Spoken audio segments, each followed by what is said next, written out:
what is it that your dad did, how you became, why you chose law, and so on. So yeah, I'd love to hear a bit more about that. So just quick background. Okay.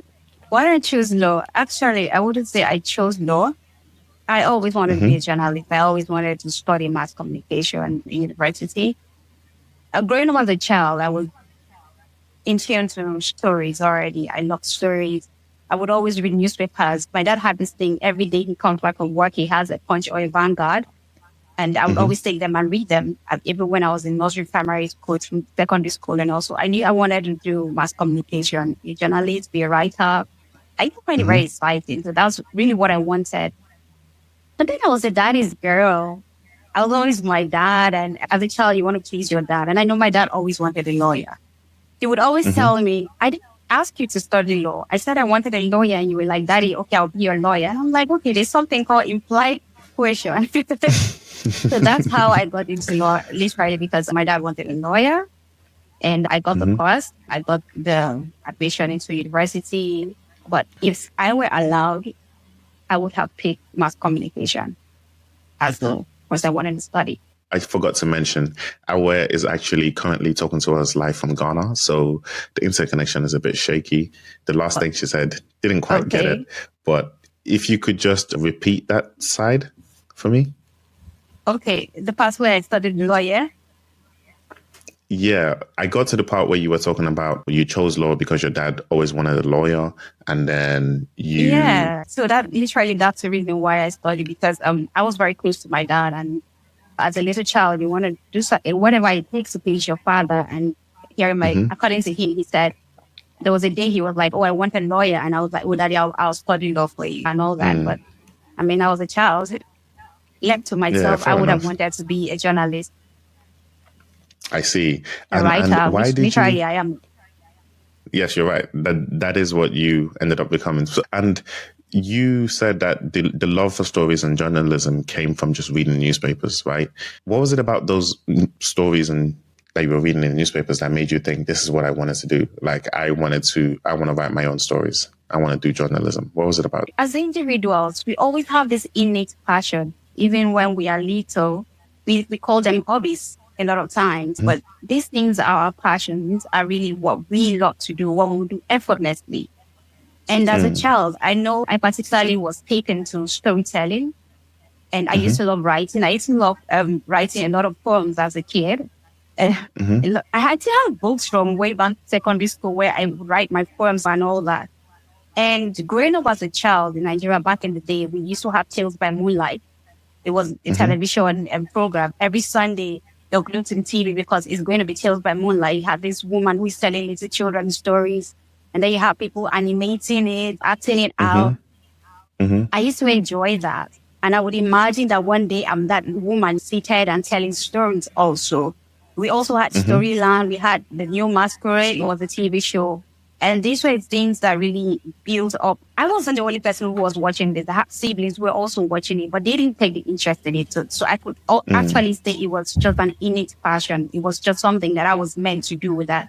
I saw as a hobby back in the day. As a little child, it's just something you love to do. But that really made me I always wanted to be that person on the news, reading the news. And welcome to Today Is... Good. Yeah. Especially when I watch the NTA news, Serial Stoba, and the rest, that you're like, okay, one day I'm going to be that person seated there and reading the news. Yeah, I like it. That is so interesting that as a young kid, as a young child in Nigeria, you were interested in the news, because I wasn't interested in the news. I wasn't paying attention to news and thinking, oh, I always thought the news was boring, but you loved it. And I suppose I never missed NTA news. Like a child, I never missed the news. You told me something about your dad earlier on when we had our previous conversation, which was that he was living in the West. He was living in USA or UK before he came back to Nigeria. Yeah, he was in the US. So he did his university in Italy. He studied medicine in Italy. And then when he was done, he went to the US for his house job. And then from there, he got a job. He was a pediatrician and he got all the degrees they get in medicine. And he was working there in the hospital. He had his green card and everything. He lived there, married there. Started having my first two brothers were born there and all. But he was very passionate about home. He was very passionate about Mm. Africa. He was very passionate about my people. According to him, he wasn't satisfied being this top pediatrician in the US, making all the money, living the good Western life, and then his people are back Mm. home and there is no medical services because he was the first medical doctor in my village, in Oh, Ogoja local wow. government. Yeah, he was. He left Amazing. all that. He left everything and came down to Ogoja, which was a very small place. A very small place for someone who has had all the knowledge, the exposure, who had a good life for Mm-hmm. himself in the US. And he Mm-hmm. gave that all up and came down to Abuja to build a hospital. That was the first hospital, the general hospital, which is still in existence till today. It's a very big hospital now. And Wow. he became the first managing director of the hospital and made sure that medical services were given. And from there, he was now transferred to Calabar, which is the state and the capital of Cross River State, as the managing director or the director general, rather, of Ministry of Health. So his passion just brought him back because if you ask him, like, I literally kept asking, why did you leave? Why did you come back to Nigeria? And he's like, my people Yeah. needed me. I needed to come back for my people to give back.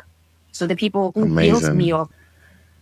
That's inspirational. That is amazing. That is an amazing story. And I suppose having a father like that has that passion and that sense of purpose and sense of drive that he wants to give back. I suppose that influenced you, especially when you started realizing your love for journalism and everything.